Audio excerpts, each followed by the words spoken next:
Do you want to know what I think about the movie, or? Yeah. Oh, yeah. Okay, sure. I think it's, I don't know what to think. Yeah, I don't know what this is supposed to be either, to be honest. Hey everyone, Rascal here. And Mama, welcome to our podcast. Today we're covering the Batman movie. Yes, and this movie takes a vastly different take on Batman. Again. Yeah, as it shows his early years as the Dark Knight. And the main antagonist this time is the Riddler. Yes. Who pretty much acts like the Joker. So what was the point? He's been on revealing the sins of Gotham. And who isn't? Well, before we start, be sure to like, subscribe, and click on notification bell updates on future podcasts and multiple pause videos. Now, when we saw the first trailer that came out during the event, The DC-19 event, Oh yeah. the trailer was amazing. It looked fantastic, and my favorite part was the part where he was being chased, and then Batman pulls out a can of gas. And I was like, okay, this is going to be great. And then they decided to change the trailer. Yes, when they had the DC fandom. And it looked like a totally different movie. So we didn't really know what to expect. We read and heard good reviews and bad reviews, not only from friends, but also online. So, during a watch-a-thon week on a cable provider, we were able to see the movie not too long after it released in theaters. So HBO Max was showing it's free. Right. Got to see that too. Right. And so we finally sat down and watched the entire thing pretty much in one sitting. And we were like really surprised at what we saw. It was nothing like we expected at all. It almost didn't feel like we were watching a Batman movie, at least to us. So first we'll tell you the things that did work, the things we thought were good. Right. One, some of the cast was very good. We've seen Robert Pattinson in other movies, and we fully expect him to do a good job in here. We've seen Zoe Kravitz in other movies. We've seen Jeffrey Wright. Andy Serkis as Alfred. Who's an excellent actor, and many more. So they got a really good cast that they collected for the movie. The second positive thing is that it was most diversity in the cast. Yes, which was a huge thing a lot of people were excited about because usually Gotham doesn't have a lot of different people in there until it gets to recent. So here is more in the forefront now in this film that there are many different types of people in Gotham and not just one thing. So that is different. And the third good thing is that the villain or person chases Batman, and it's a surprise that actually stayed. That was good. Yes, it wasn't just a trailer shot. Yes. And you got your money's worth if you went to the theater because it was just about 3 hours. Yes, even with the credits. And we were kind of surprised they actually stuck with the movie that long. And we were like, if you show good movies, you don't care if it's 2 or 3 hours long. And case in point with Zack Snyder's Justice League. So for us, those are the positives. The first thing that did not work for us is the film seemed to be filmed in darkness, no matter what time of day it was. It seemed like the film was in the dark all the Yeah, time.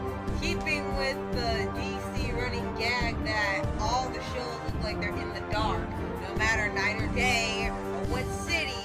Some reason DC shows are filled with a dark filter, and then you have to turn off the lights and stuff to even see what you're watching. And that took away from some of the especially some of the fight scenes and some of the chasing and things. You weren't really able to clearly see all the actions going on. And it was frustrating. And I can't imagine how this was for people in the theater, having this experience on a giant screen and still not being able to fully see everything.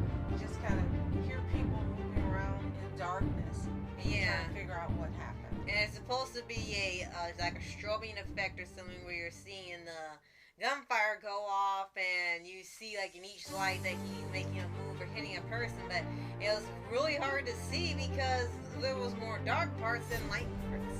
Unfortunately. Now for the characters. We will leave Batman to us. Right. We'll start first with Alfred, played by Andy Serkis. Didn't do anything. And The we whole were so movie. disappointed again. He's an excellent actor. You know who he is. You know the vast amount of work he's made in. You know he's made. It's like he made this man Yeah. And in the Chum, it's like he's gonna have more of a presence in here. But here in this almost 3-hour movie, he pops up every now and then. He says something to Bruce. Bruce doesn't want to hear it because he, at this point, does not like Alfred, which I guess because the death of his parents is still fresh, so he's kind of just angry all the time with him. And then at another point, he almost gets taken out, and he's in the hospital for the rest of the movie, so he ends up just being cut out of the film after we get to the third act. And most of you have seen the other versions played by the other actors. Michael Keaton. Val Kilmer, George Clooney, and all of them had an Alfred. Right. And all of them have had an Alfred that appears in the movie more than in the series. So that was just really disappointing for us. I mean, it was really a lot more to give us a badass movie, Alfred that we're used to. Right. They did a lot of badass those really interesting. Right. And then another weird thing is that they added a maid for really no reason. It doesn't say he had one, but they keep saying the maid. I'm like, well, And at first I was thinking, well, maybe they're going to Batman 66 and his Aunt Harriet. yeah. You know, but it Until- wasn't. Yeah, until they kept saying the maid, and it's like, wait, I guess Alfred needs some help now. Okay, then. And she was older than Alfred. So Yeah. it really caught us off guard. So we don't know if we missed something and she's related to Bruce in another way or something. Let us know in the comments if you have an answer to this question. Yes.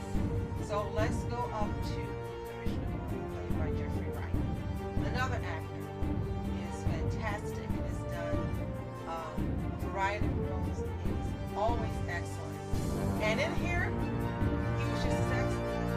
Even though he didn't appear in the movie again, the character did not appear. But at the time of this, he presented Commissioner Gordon that you relate to and that you actually like. Right. And yeah, he did keep the Commissioner Gordon feel to it. You had no problem with they cast it because he did fit the aesthetic they were looking for. I guess the only issue would be, as you said, the lines he was given, because sometimes it felt like this is something Gordon would say, but they had to modernize it because the script was kind of updated a lot, even though it was supposed to be in an undisclosed time period for the city. And it was more about keeping the peace between different groups of people rather than just keeping the city safe. It became more of a political thing to do rather than a civil duty to the city. It was more about who does he have to protect specifically, which was very odd for this character for Gotham. They usually don't do that unless it's something for the villains.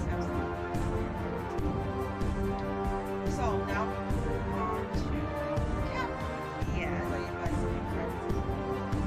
And unfortunately for her, she said, "Don't look at her. It's impossible not to look at her." And the only problem was she wasn't really Catwoman. We said, well, maybe because she's a woman. She was And holding the cat.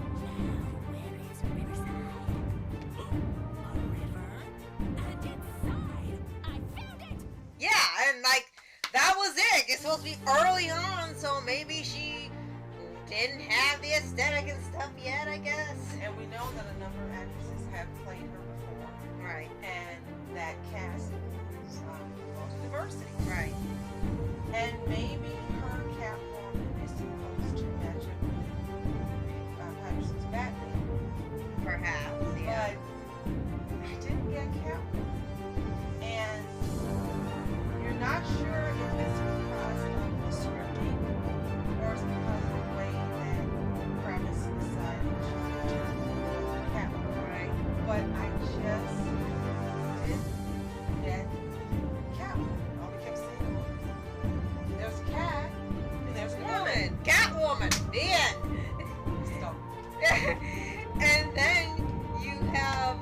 the whole time with Batman,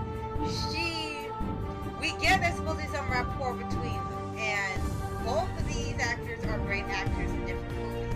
But for here, it was less about working off each other, more about Batman doesn't listen to her, so she just takes over and she does what she wants, and then she's right in the end, so she was in the right for just kind of disregarding what he instructed her to do, which is something really unusual for the character. And Batman doesn't really argue, he just kind of lets her do anything, he doesn't want her or nothing. It feels like she's just kind of dragging him along. He starts out, she drags him along, and then that's how their relationship is, and it's a little awkward because for ones who like this ship, this feels like it's one-sided. Yeah. It feels like he likes her more than she likes him. Right. Is that the feeling you get? Yeah. And you know there's going to be a sequel. Right. I'm not sure if she's going to be in it or not. And if she is in it, maybe they will show more of a rapport between them and there'll be more chemistry. Maybe. Now we know that some people feel there is chemistry. But for me, I didn't see that. No. Yeah. Again, it's objective, so you know. Absolutely. So it's possible it's just us and other people see it in a much better light. It's just compared to all of her who we've seen, it was really odd that she acted totally out of character for being Catwoman, regardless of it being early or later on in the relationship. And then the couple times where you can see maybe the chemistry getting started, they would cut the scene and do something else development. So might have been there and Right. have a chance to show up on screen. Right. And now we have the villain who is Riddler. Really means. And they really wanted to do Riddler, and here's the big thing about it when they announced it, is that you had the Joker be the villain in just about every single version of Batman. Yeah, you had the other rogues galleries, but at some point they had the Joker in the first or the second or the third movie, and he was still the entire show. It's like, okay, we're tired of seeing the Joker in every theatrical Batman movie. Can you please pick someone else? So they decided, okay, we'll do Riddler. Fine. And then we're gonna update him a little bit. And when they said update, I was thinking they may go with the version that was on Gotham, which was on Fox. Right. And that Riddler was a very different Riddler, but played very good, Right. done very well, written very well. Right. So I was thinking, we're gonna get rid of Riddler on Gotham. Right. That would work. In Fox Riddler. And he acts almost exactly like the Joker. I'm like, then what was the point of changing him out because you want a different villain? When not only does he know the Joker and pretty much based on his own personality off of him, he is as psychotic. And the only addition to him is that in this version of Gotham, they now have the internet. They really didn't have that in these other versions. They have phones, they had TVs, but they didn't really have the internet and smartphones. Well, for here, they have smartphones, they have the internet. And Riddler's whole thing is that he wants to pretty much cancel the Waynes, even though they are long past, and he wants to cancel all of the wealthy elite in Gotham and showing how corrupt they are and take advantage of the not so wealthy and bring them to justice and all that. And it's like, but if you're online, you can see a lot of people attempt to do this in real life. Why would you put that in a Batman movie when this was never in the Batman movie? Yeah, you have people trying to say, oh, the wealthy are taking over and all that. They've always had that in there, but not to the degree where they're trying to cancel people. It's like, this is the villain? This is the villain's motivation? And for me, that was a big conundrum because Batman is wealthy. The hero in the movie, one of his superpowers is his money. Yeah. So it just kind of didn't even make sense that those two went together. I really personally wanted a different Riddler that really worked, that gave Batman a challenge. Right. Where he got to use, or develop, you should say, detective skills since this is the early years.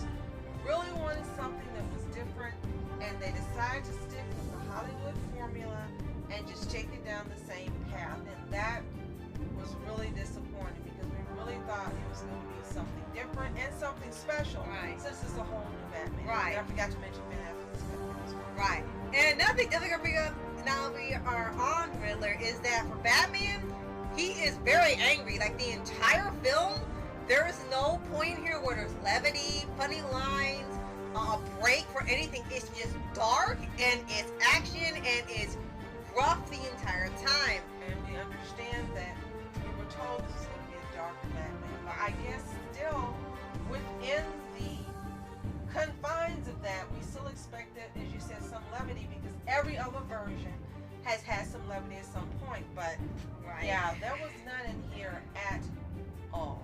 And if you really want to stretch and say there was some type of levity, it was unintentional. There's a point where he meets who's supposed to be the Riddler in the Arkham Asylum, and while he's talking to Riddler, he's going on this whole spiel about how he's good, how you and I are the same type speech, and you're supposed to be intimidated. And a lot of people thought this was like the coolest scene or the best scene because it's raw Batman.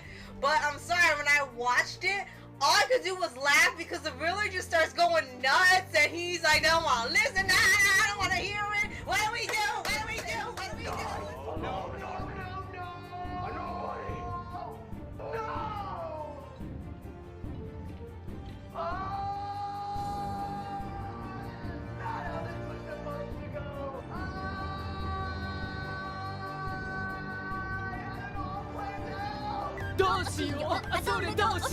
Like, what's wrong with him? What? This is supposed to be the intimidating villain, and I couldn't help but laugh because he was just kind of like, "I don't want to hear it." What? It was like a toned down version of Kylo Ren having a brat attack. Right? A temper tantrum. So it was just really strange. It's not what I wanted. I wanted a Riddler that was the Riddler, and unfortunately, this is what we got. Yeah. So now we will get to the piece de resistance. Right. We'll get to the Batman himself. And Pattinson, we know, decided to play this role totally different than any other actor. And I will say he succeeded in that. Yes. He absolutely positively succeeded in that. The problem was he didn't give you a Batman that you could like and want to cheer for. Yeah. Because he built no relationship with the audience. At No. least not for me. Yeah. And like I said, the entire time he is very angry. And I even used to say moody because I kind of would poke a little fun of the Twilight movies, but when you really think about it, Batman was angry the whole time, and we know the turmoil he's going through. We know about the parents. We know it's still a little recent to him, so of course he's going to be a little bit of mood shift. But he was angry with everybody, angry with Alfred for no reason. He would say things that were kind of mean-spirited. He didn't want to deal with Catwoman, but he had to because she was involved in the case. He would get violent with the villains, like more violent than usual. And he was the entire time on edge, which I guess was the point. He was on edge the entire time. No levity, no good quips, no strategy building. There really was nothing. It was just the info was there. Go for it. Here's the clue. Riddler put it out there for you. Follow that. The most they had is that he knew the answer to a riddle, and that's it. Everything else seemed to be just about how many bad guys can he be to bloody pulp and bring the action. It's like, you don't mind that, but you will like more story, not just more talking or more angriness. Absolutely. So, is this a bad? No. No. Is it a great movie? No. Sorry. Is it a good movie? It could have been, but there were just so many elements that were missing. There were so many missed opportunities to take these great actors and give them meaty roles that showcase their talents and made audiences understand why they were chosen for the roles because of the previous work they've done and what they were capable of. And so much of that was missing. So for me, it was okay. I hope the second movie decides to elevate the scripts for the actors and let them showcase their talents and elevate the villain as well. Right. Because here it just left me wanting so much more. And the worst part is, again, we were so excited to see this movie.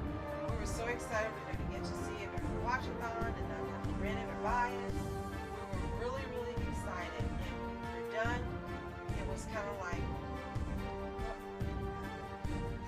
the movie's over. It just started. Like, no, it's over. 3 hours have passed. The story, I guess, was over, and that was it. It was odd, very odd. Now we know probably all of you have seen this movie, most of you in theaters. You agree, disagree, let us know what you think in the comments. And let us know why, if Pattinson works for you as Batman. Let us know why. What gave his performance what in his performance, I should say, was the turning factor for you to accept him as this 2022 this Batman. Right. And as well as for other characters that work for you. If you haven't seen it, it's available on HBO Max, and it may by now be available to purchase as well. Right. And if you haven't already, subscribe for updates and weekly videos on your favorite anime series, anime shows, and all things animation. Absolutely. So, thank you so much for watching. I'm Oscar Entertainment. And I'm Mom Entertainment. Have a fantastic day. Peace.